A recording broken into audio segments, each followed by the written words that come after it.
ओम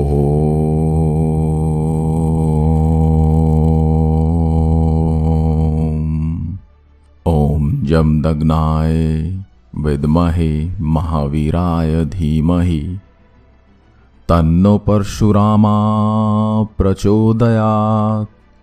यह था परशुराम गायत्री श्लोक। इस श्लोक से आप समझ ही गए होंगे कि हम किसकी बात करने वाले हैं। नमस्कार, मैं बजरंग प्रजापति आपका शब्दबाण के एक और वीडियो में स्वागत करता हूं।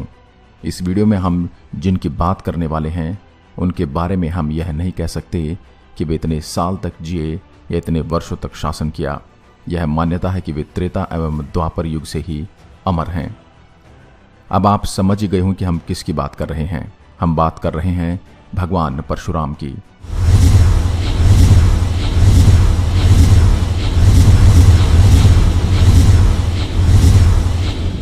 जो कि आज भी जीवित हैं। परशुराम जी का उल्लेख रामायण, महाभारत, भागवत पुराण और काल की पुराण में मिलता है। भगवान परशुराम के भारत में कई जगहों पर मंदिर हैं।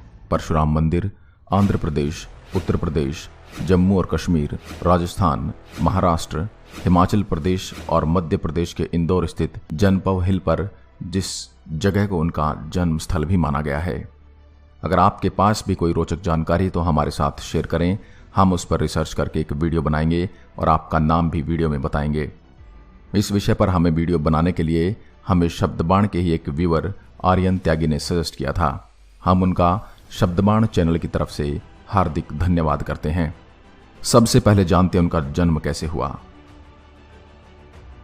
उनके जन्म से संबंधित अलग अलग कथा प्रचलित हैं। प्राचीन काल में कन्नौज में गाधी नाम के एक राजा राज्य करते थे। उनकी सत्यवती नाम की एक अत्यंत रूपवती कन्या थी। राजा गाधी ने सत्यवती का विवाह भृगुनंदन ऋषि के साथ किया। सत्यवती के विवाह के पश्चात वह भृगु ऋषि ने आकर अपनी पुत्रवती को आशीर्वाद दिया और उससे वर मांगने के लिए कहा। इस पर सत्यवती ने स्वसुर को प्रसन्न देखकर उनसे अपने और अपने माता के लिए एक पुत्र की याचना की। सत्यवती की याचना पर भृगु ऋषि ने उसे 2 चरु पात्र देते हुए कहा कि जब तुम और तुम्हारी माता ऋतु स्नान कर चुकी हो तब तुम्हारी माँ पुत्र की इच्छा लेकर पीपल का आलिंगन करें और तुम उसी कामना को लेकर गुलर का आलिंगन करना। फिर मेरे द्वारा दिए गए इन चरुओं का सावधानी के साथ अलग अलग सेवन कर लेना। इधर जब सत्यवती की माँ ने देखा कि भृगु ने अपने पुत्रवधु को उत्तम संतान होने का चरु दिया है तो उसने अपने चरु को अपनी पुत्री के चरु के साथ बदल दिया। इस प्रकार सत्यवती ने अपने माता वाले चरु का सेवन कर लिया। योग शक्ति से भृगु को इस बात का ज्ञान हो गया और वे अपनी पुत्रवधु के पास आकर बोले कि पुत्री, तुम्हारी माता ने तुम्हारे साथ छल करके तुम्हारे चरु का सेवन कर लिया है, इसलिए अब तुम्हारी संतान ब्राह्मण होते हुए भी क्षत्रिय जैसा आचरण करेगी और तुम्हारी माता की संतान क्षत्रिय होकर भी ब्राह्मण जैसा आचरण करेगी। इस पर सत्यवती ने भृगु से विनती की कि आप आशीर्वाद दें कि मेरा पुत्र ब्राह्मण का ही आचरण करे, भले ही मेरा पौत्र क्षत्रिय जैसा आचरण करे। भृगु ने प्रसन्न होकर उसकी विनती स्वीकार कर ली। समय आने पर सत्यवती के गर्भ से जमदाग्नि का जन्म हुआ। जमदाग्नि अत्यंत तेजस्वी थे। बड़े होने पर उनका विवाह प्रसेनजित की कन्या रेणुका से हुआ। रेणुका के 5 पुत्र हुए जिनके नाम थे रुक्मवान, सुखेण, वसु, विश्वानस और परशुराम। भगवान परशुराम जी का जन्म वैशाख शुक्ल तृतीया के दिन हुआ था। यह थी परशुराम जी के जन्म की कहानी। अब सुनेंगे हम उनका नाम परशुराम कैसे रखा गया। बचपन में परशुराम जी को उनके माता पिता राम कहकर बुलाते थे। बाद में जब वे बड़े हुए तब उनके पिता जमदाग्नि ने उन्हें हिमालय जाकर भगवान शिव की आराधना करने को कहा। पिता की आज्ञा मानकर राम ने ऐसा ही किया। उनके तप से प्रसन्न होकर शिव ने उन्हें दर्शन दिए और असुरों के नाश का आदेश दिया। राम ने अपना पराक्रम दिखाया और असुरों का नाश हो गया।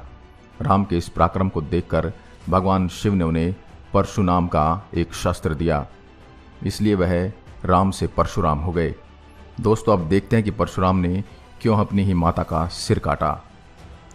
एक कथा बहुत ही प्रचलित है कि भगवान परशुराम ने ही अपनी माता और भाइयों के सिर काट दिए थे, लेकिन उन्होंने ऐसा क्यों किया यह बहुत कम लोग जानते हैं।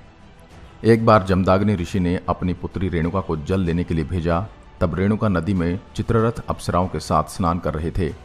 यह देख रेणुका कुछ समय के लिए वहीं रुक गई। इधर यज्ञ का समय व्यतीत हो गया। जमदाग्नि ऋषि ने अपनी दिव्य दृष्टि से देख लिया और रेणुका को लौटने के बाद कहा कि तुमने घोर पाप किया है। उन्होंने अपने चारों पुत्रों को अपनी मां का गला काटने का आदेश दिया, लेकिन माता प्रेम के चलते चारों भाइयों में से किसी ने उनको नहीं मारा। उतने में ही परशुराम जी वहां आए और उनको अपने पिताजी जमदाग्नि ने अपनी माता और चारों भाइयों का सर काटने का आदेश दिया। भगवान परशुराम ने अपने पिता के आदेश के मुताबिक अपनी माता और भाइयों के सिर काट दिए। परशुराम जी ने प्रसन्न होकर उनके पिताजी ने उनसे वरदान मांगने को कहा। परशुराम जी ने वरदान मांगा कि उनके भाई और माता फिर से जीवित हो जाएं और उन्हें इस घटना के बारे में कुछ भी याद न रहे। अब देखते हैं कि उन्होंने क्यों 21 बार शत्रुओं का विनाश किया। वैसे तो भगवान परशुराम जी बहुत ही युद्ध लड़ने में माहिर थे।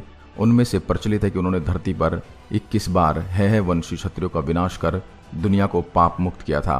कथा इस प्रकार है कि एक बार है वंशाधिपति कार्तवीर्य अर्जुन एक बार जमदाग्नि ऋषि के आश्रम में आए और वहां आके उनके स्वागत से काफी प्रसन्न हुए और देखा कि इसका कारण थी कामधेनु गाय। कार्तवीर्य अर्जुन जाते समय कामधेनु गाय को बिना पूछे ही ले गए और जब परशुराम जी आश्रम में आए तो उनको यह बात पता चली और क्रोधित होकर कार्तवीर्य अर्जुन ने युद्ध करने के लिए उनको ललकारा। परशुराम जी ने कार्तवीर्य अर्जुन की 1000 भुजाओं को काट के उसका वध कर दिया। इसके बाद इसका बदला लेने कार्तवीर्य अर्जुन के पुत्रों ने परशुराम जी की अनुपस्थिति में उनकी माता जमदाग्नि ऋषि का वध कर दिया। इससे और क्रोधित होकर उन्होंने प्रतिज्ञा की कि जब तक वह है वंशी क्षत्रियों को सारी पृथ्वी से समाप्त नहीं कर देंगे, और उन्होंने किया भी। उन्होंने कुल 21 बार है वंशी क्षत्रियों का विनाश किया, लेकिन वे हर युद्ध में केवल गर्भवती महिलाओं को ही छोड़ते थे। उन्होंने है वंशी क्षत्रियों का विनाश करके रथ से 5 सरोवर भर दिए थे। तभी उनके महर्षि ऋचिक ने प्रकट हो उनको विनाश करने से रोका। यह तो सब जानते कि परशुराम जी भगवान विष्णु के छठे आवेश अवतार हैं। एक बार जब परशुराम जी भगवान शिव से मिलने कैलाश गए, महादेव ध्यान में थे, इसलिए श्री गणेश ने परशुराम जी को रोक दिया। इस पर परशुराम जी इतने नाराज हो गए कि उनके बीच घमासान युद्ध हो गया। इस युद्ध के दौरान परशुराम जी के फरसे के वार से गणपति जी का एक दांत टूट गया और तभी से गणेश जी को एक दंत भी कहा जाता है। एक मान्यता के अनुसार उसी टूटे दांत से गणपति जी ने महाभारत लिखी थी। जब प्रभु श्री राम और परशुराम जी आमने सामने आए तो क्या हुआ। रामायण काल का एक प्रसंग बहुत ही चर्चित है। माना जाता है कि जब भगवान राम माता सीता के स्वयंवर में गए तो वहां उनसे प्रत्यंचा चढ़ाते हुए शिव धनुष टूट गया। धनुष टूटने की आवाज सुनकर भगवान परशुराम भी वहां आ गए। चूंकि यह धनुष भगवान शिव का था, इसलिए परशुराम जी को क्रोध आ गया और वह भगवान राम व लक्ष्मण से उलझ पड़े। खासकर लक्ष्मण से उनका संवाद विवाद रूप में बदल गया। लेकिन जब भगवान विष्णु के शारंग धनुष से भगवान राम ने बाण का संधान कर दिया तो परशुराम जी ने भगवान राम की वास्तविकता को जान लिया। उस समय भगवान राम ने एक चीज परशुराम जी को सौंप कर कहा कि इसे कृष्णावतार तक संभाल कर रखें।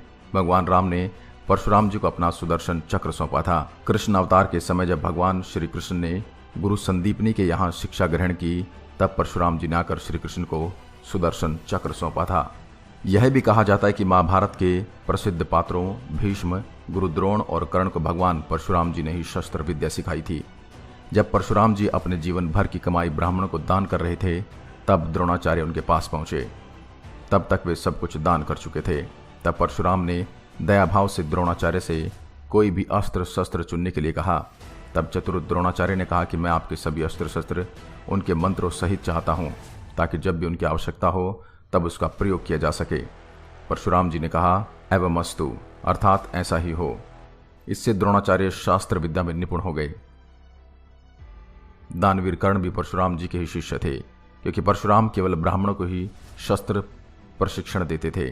लेकिन कर्ण को पता नहीं था कि वह एक सूत पुत्र था, ब्राह्मण नहीं, या फिर उनकी हकीकत में वह एक क्षत्रिय थे। जब परशुराम जी को यह पता चला तब उन्होंने कर्ण को श्राप दिया कि जब जरूरत पड़ेगी तब वह सारा शस्त्र ज्ञान भूल जाएगा। इसलिए कर्ण अर्जुन के सामने हार गए थे। अंत में उन्होंने अश्वमेघ यज्ञ किया और सप्तद्वीप युक्त पृथ्वी को महर्षि कश्यप को दान कर दिया।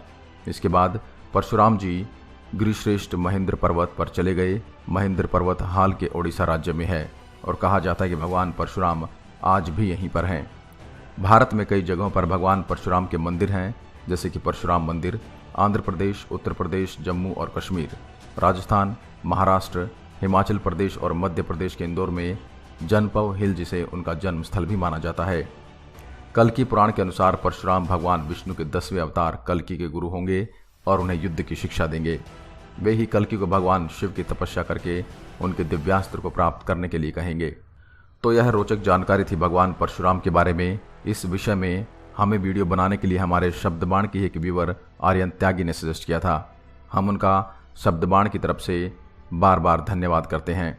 आज के वीडियो में बस इतना ही। मैं मिलता हूं आपसे एक और नए और अद्भुत किस्से के साथ। अगर आपके पास भी कोई ऐसी जानकारी तो हमारे साथ शेयर करें, हम उस पर रिसर्च करके एक वीडियो बनाएंगे और आपका नाम भी बताएंगे। तब तक के लिए नमस्कार, जय हिंद, जय भारत।